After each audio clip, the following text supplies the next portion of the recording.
Race in American life is still a very powerful force.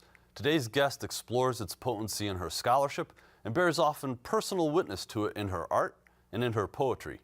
She's Eve L. Ewing, this week on Story in the Public Square.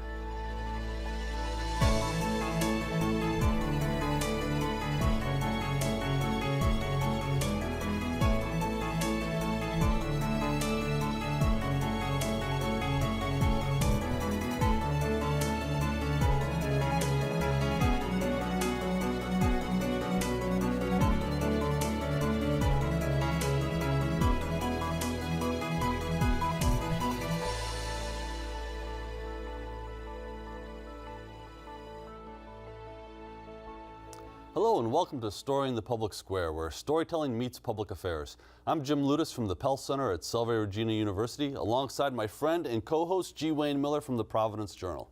For 28 minutes every week, we sit down with artists, scholars, journalists, and storytellers in every medium to explore the power of story in public life. On rare occasions, we find someone who is accomplished in more than one medium, but few have ever embraced the power of narrative and analysis in the way today's guest has. Eve L. Ewing is assistant professor in the School of Social Service Administration at the University of Chicago and the author of two forthcoming books. One, Electric Arches, is a collection of poems. The second, When the Bell Stops Ringing, looks at the factors shaping America's schools. Eve, thank you for joining with us. Thank you so much for having me. So you are an educator and a scholar, but you're also an artist and a poet. Correct. And let's unpack that a little bit. Sure. So as a scholar, you're a sociologist. You focus on issues of race and education, urban life in America.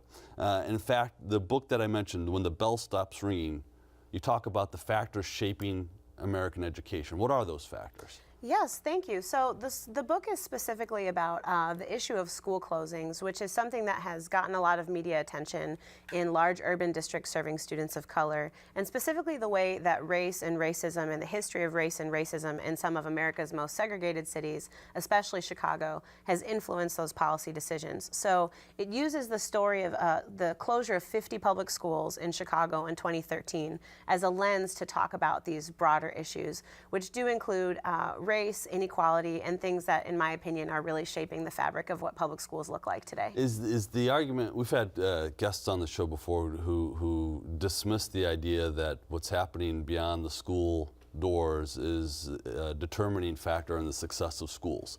Where do you fall on that? Yeah, I'm a big believer. So I was a middle school teacher, and I think most people who have interacted with children, whether as a parent or an educator, community member, we understand that children come through what we call an ecological landscape, right? So in the same way that a plant or an animal is a product of its environment, the same is true of all of us as human beings and children. So when kids walk through the door of a school building, they bring with them their parents' unemployment, the mental health issues they may be facing, the violence in their communities, the fact that they're hungry or don't have adequate health care. Those things, unfortunately, do not get left at the door when a child sits down in a classroom every day, and those are the things that educators have to contend with. All right, so I think we're probably going to come back to education Sure. in a moment, but let's also now unpack your work as a poet and as an artist. Your new book, Electric Arches, out in September, explores and recounts your childhood.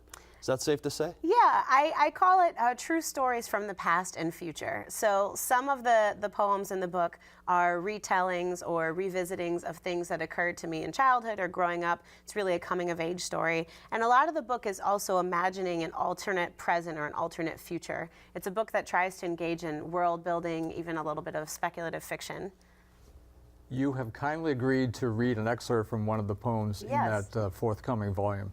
Sure. So if you could do that, we would be delighted to hear it. Oh, thank you. So this poem is called Origin Story. This is true. My mother and my father met at the Greyhound bus station in the mid-'80s in Chicago.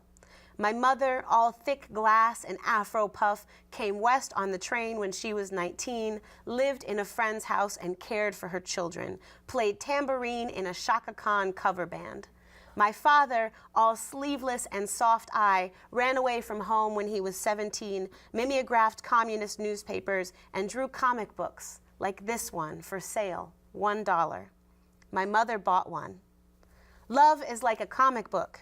It's fragile, and the best we can do is protect it in whatever clumsy ways we can. Plastic and cardboard, dark rooms and boxes, and in this way, something never meant to last might find its way to another decade, another home, an attic, a basement, intact. Love is paper. And if my parents' love was a comic book, it never saw polyvinyl, never felt a backing. It was curled into a back pocket for a day at the park, lent to a friend, read under covers, reread hanging upside down over the back of the couch, memorized, mishandled, worn thin, staples rusted.